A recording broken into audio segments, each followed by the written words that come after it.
یو اورېدونکی را سره دی. السلام علیکم، ماشاءالله ډېر په خیر راغله. وعلیکم السلام. ستړی مه شې مفتي اعظمي صاحب، څنګه یې؟ ښه په خیر یې؟ شکر دی، د خدای فضل دی، ډېره مننه. تاسو څنګه، ژوند په خیر دی؟ او شکر دی، الحمدلله، د خدای فضل دی. ته څنګه یې مفتي اعظمي صاحب؟ ولې پېژندلم ته تاسو اوسه ارماني خبرې ښه قربان شم ستا د مینې نه بلکل عبیدالله ارماني یم ناچې یم د جنوبي پښتونخوا خانوزۍ ته ګایز. څه سوال دی، ژوند په خیر دی؟ یا ښه سره ته څنګه یې مفتي اعظمي صاحب؟ دا ډېر ښه یم نه ولې بس کوم فکر کوم په شپې مې تېرېدلې وه که اول مې نه وو در کوله مفتي صاحب. ډېره مننه. بس نو کله ناکله کار به کوو، کله نور کارونه چاته پېښ شي. نو مننه.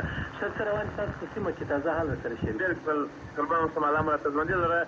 مفتي اعظمي صاحب، زموږ په سیمه کې خو نو خاص کار د خانزۍ پاک به دا معلومات درکړم. دې خوا ته خو نو تاته پته شته چې دا کوم طوفاني بارانونه وشو چې الله پاک دې د خیر بارانونه وکړي. نور هم خو دا چې طوفاني بارانونه وشو چې کوم ډیمونه ولو، غټ غټ ډیمونه ولو، هغو ته چې اوبه ورالې بیا اوبه پس جنوب ګرځولې ول، دا ډیمونه چڼ کوي، اوبه باسي. یا د مطلب خبره مې دا ده، دا کوم افسران دي یا کوم چاره کې موږ اواز اوري باید چې په دغه باندې غور وکړي.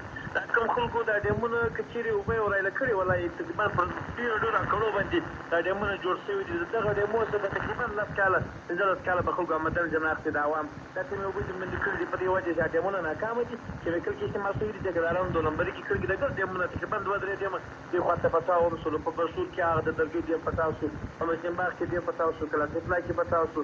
دا رقم نو ډېر تاوانونه یې وکړل مفتي اعظمي صاحب. سمه ده، مننه. بس په دې اړه به موږ راپور جوړ کړو، ځکه چې یو شمېر داسې راپورټونه موږ ته هم راغلي دي چې په ځینو سیمو کې ځینې ډیمونه لږ کریک شوي دي، خو په ځینو سیمو کې بیا ډیمونو کې ښه اوبه ولاړې دي، د توبې خوا او د نورو خواو ته. یعنې خلک بیا ډېر خوشحاله دي ورته چې ډېره ګټه رسوي فصلونو ته، باغونو ته، او د کلي ولس لکه تاسو چې خبره وکړله ډېر ګټه هم ورته رسوي. نو مننه.